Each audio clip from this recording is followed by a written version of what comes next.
தாய் தமிழ் உறவுகளுக்கு வணக்கம். பனையூருக்கு போட்டியாக ஒவ்வொரு சனிக்கிழமையும் கூட்டத்தை கூட்டுகின்றார். பனையூருக்கு போட்டியாக ஒவ்வொரு சனிக்கிழமையும் கூட்டத்தை கூட்டுகின்றார் என்ற தலைப்பில் இந்த காணொளியை நாம் காண்கிறோம். ஒவ்வொரு சனிக்கிழமையும் பனையூரில் ஒரு திருவிழா நடைபெறும். தமிழக வெற்றி கழகத்தின் தலைமை அலுவலகமான பனையூரில் ஒவ்வொரு சனிக்கிழமையும் திருவிழா நடக்கும். மாற்றுக் கட்சியை சார்ந்தவர்கள் தமிழக வெற்றி கழகத்தில் இணைவார்கள்.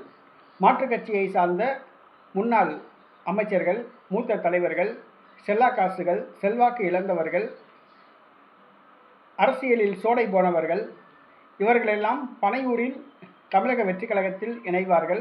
1 கிலோமீட்டர் தூரம் வரிசையாக நின்று பொதுச் செயலாளரை சந்தித்து கட்சியில் இணைவார்கள்.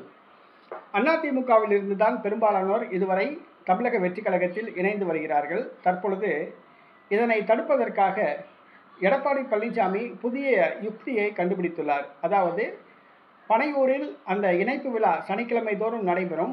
அதே சனிக்கிழமை அன்று அதிமுக தலைமை அலுவலகத்தில் ஆலோசனை கூட்டத்தை நடத்த திட்டமிட்டுள்ளார். அதன்படி தற்பொழுது ஒவ்வொரு சனிக்கிழமையும் அதிமுக ஆலோசனை கூட்டம் எடப்பாடி பழனிசாமி தலைமையில் அதிமுக தலைமை அலுவலகத்தில் நடைபெறுகிறது. இதில் அதிமுகவின் மூத்த தலைவர்கள், முக்கிய பொறுப்பாளர்கள் பலர் வரவழைக்கப்பட்டுள்ளனர். அவர்கள் அந்த கூட்டத்தில் கலந்து கொள்கிறார்கள். இது எதற்காக என்று சொன்னால், சனிக்கிழமை நடைபெறுகின்ற அந்த இணைப்பு விழாவில் அதிமுகவை சேர்ந்தவர்கள் யாரும் கலந்து கொள்ளக்கூடாது. அதை தடுப்பதற்காக எடப்பாடி பழனிசாமி அதிமுக ஆலோசனை கூட்டத்தை அதே தேதியில் ராயப்பேட்டை தலைமை அலுவலகத்தில் கூட்டி அவர்கள் அங்கு செல்லாமல் இங்கு வரவழைத்து தடுக்கின்றார்.